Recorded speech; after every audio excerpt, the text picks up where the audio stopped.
Okay, in this video, I want to give you a quick demonstration of Zebra's new Power Precision Console. The Power Precision Console is designed to help companies manage their pool of batteries. And in particular, it's designed to help them take batteries that have reached an unacceptable state of health out of service. So this way, their employees are running with batteries that are in the best possible conditions to maintain a state of charge through their work days. So there's two components to the Power Precision Console. You're looking at the actual console itself that will be used by administrators to kind of configure how the system works and also use it to manage their pool of batteries.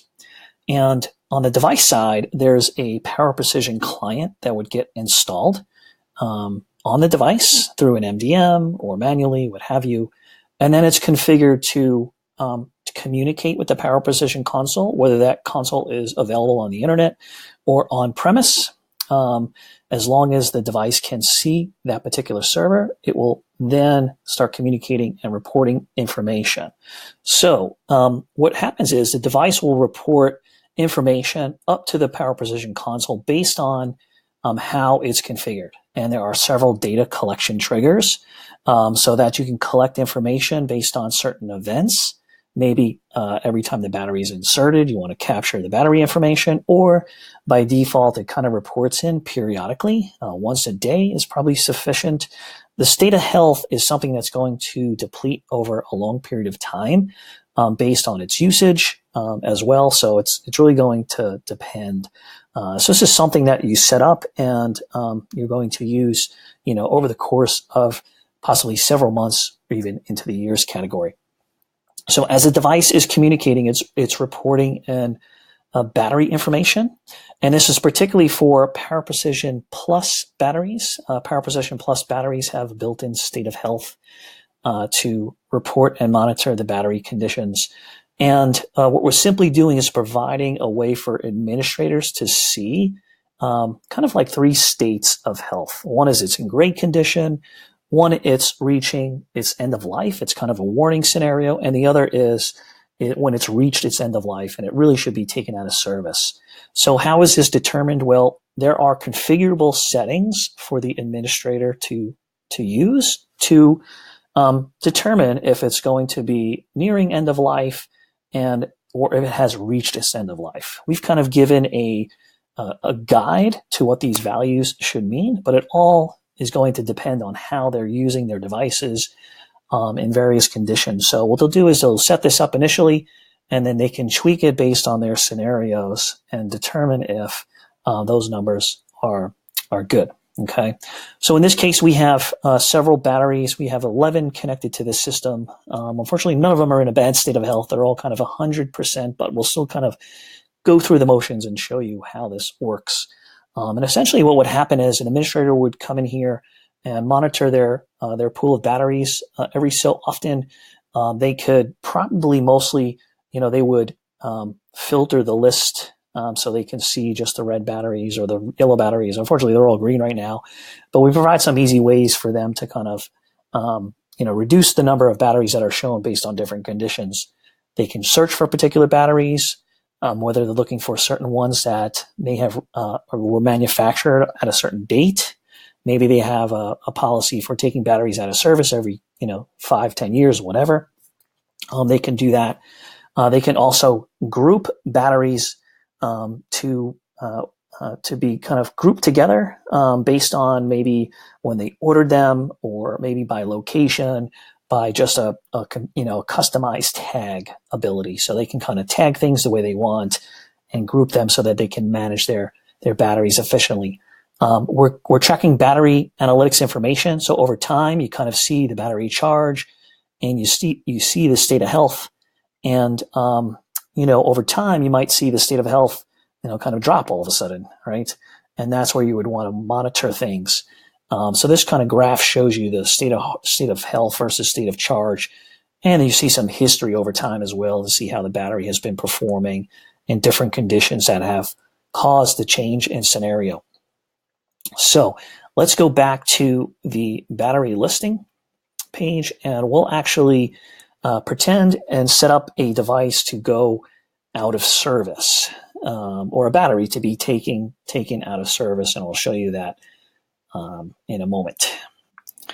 So I'm going to go ahead and select this particular battery to be removed from service. It's just a test device that I have here. And when I select it, I'm going to say perform end of life. So this is where an administrator would want to remove the battery from service and have the associate possibly package it up or put it in a box to be shipped to a central station.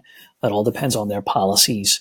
So you would go ahead and select perform EOL. Now this is where you can set up a message for the user. You could have some instructions like, be sure to check the standard operating procedures guide on battery removal and follow those procedures, blah, blah, blah. You basically put in here whatever you want to send to the user to give them some more information. You can also allow them to kind of snooze the operation. Maybe they're in the middle of something critical and they can't be bothered at this moment, but it's something that you want to kind of nag them and remind them. So you could allow them to snooze, and you could also set this up so that it may happen on a certain date. Maybe you want to do this on a weekend or something where it's a low period in the store. So we're going to go ahead and we're going to say allow user to snooze, and we're going to send this message over to the device. Now, the user who's using the device will see this end of EOL alert at different times depending on how PPC is configured. So in this case, we have some options to show this end of life alert, which I'll show you in a second, on the next boot, the next battery swap, or only at certain times. So maybe you want to ensure that the start of the shift, this message comes up, and you want that battery taken out of service so that they're using a fully capable battery. And then there's some other settings in here for default messages. So let me pause this, and I'll come back in a second once I kind of trigger these scenarios to show you the end of alert message on the device.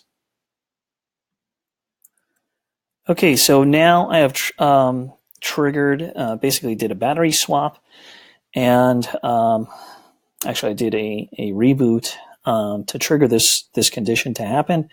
And now we see the message on the device appear, and it's basically telling them that the battery needs to be decommissioned, and it's the custom message that was sent by the administrator. Now notice there's a snooze option. So if I went ahead and did a snooze, it will allow me to snooze up to a certain amount of time, and it would allow me to do that based on the number of times that the administrator had configured. So I'm going to go ahead and cancel that.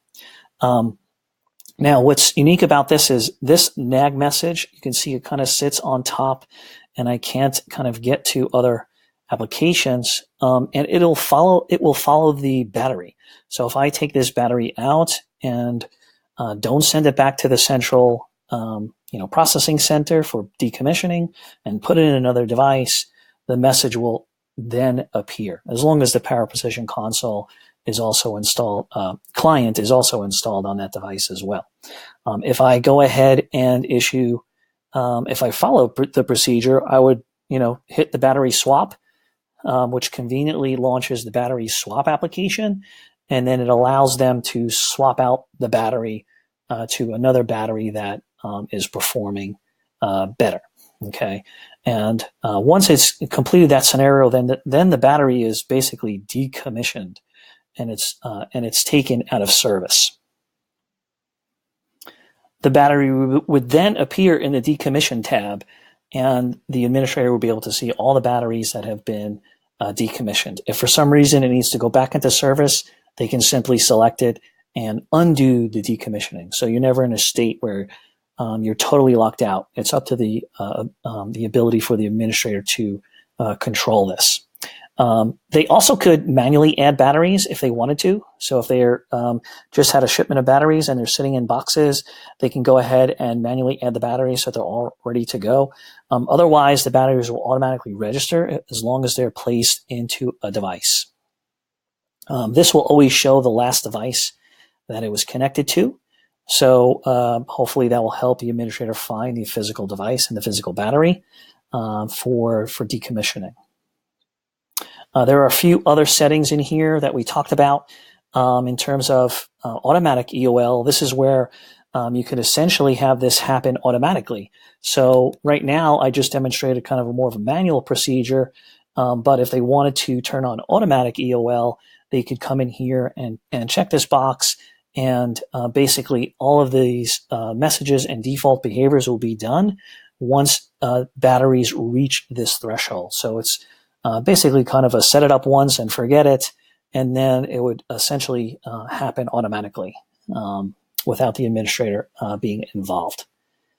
So that's kind of Power Precision Console at a high level view in terms of what it can do and how it can help customers better manage their batteries or pool of batteries and take batteries that have reached the state of health thresholds out of service